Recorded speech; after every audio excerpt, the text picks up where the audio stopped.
అందరికీ నమస్కారం. వైఎస్ఆర్ అగ్రికల్చర్ మరియు హార్టికల్చర్ ఛానల్కు స్వాగతం. వ్యవసాయం సులువుగా నేర్చుకుందాం, మాతో చేరండి. ఇది ఫాస్ఫేట్ సాల్బిలైజేషన్ బ్యాక్టీరియా అండి, పిఎస్బి అంటారు. ఇది మొన్న రీసెంట్గా నేను నైట్రోజన్ సాల్బిలైజేషన్ బ్యాక్టీరియా ఎలా వాడాలో చెప్పాను కదా, చూడని వాళ్ళు ఉంటే వీడియో చూడండి. నెక్స్ట్ దీని తర్వాత ఒక 1 వీక్ తర్వాత ఇది ఫాస్ఫేట్ బ్యాక్టీరియా కూడా డ్రెంచింగ్ చేసుకుంటే మనకు ఈ కెమికల్ ఫెర్టిలైజర్స్ అనేది చాలా తక్కువ అవుతాయి. అందువల్ల ఈ కనీసం బయో ఫెర్టిలైజర్స్, ఈ బ్యాక్టీరియాస్ అనేది చాలా యూజ్ అవుతాయి, వాడుకోవాలి.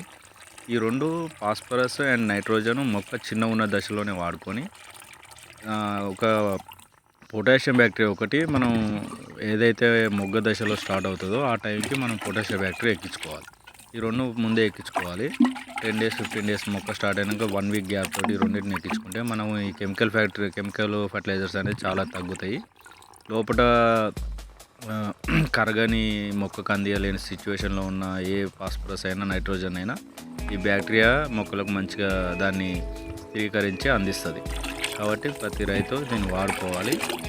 ఫాస్ఫరస్, నైట్రోజన్ అండ్ పొటాషియం 3 బ్యాక్టీరియాలు దొరుకుతాయి మనకు. ఇది కేవలం మన ఒక 1 లీటర్ బాటిల్ వచ్చేసి 150 నుంచి 120-150 మధ్యలో దొరుకుతుంది. లాస్ట్ 200 మంచి కంపెనీ ఏదైనా. ఓకేనా ఫ్రెండ్స్? నా ఛానల్ను లైక్ చేయండి, సబ్స్క్రైబ్ చేయండి, ఇంకా షేర్ చేయండి.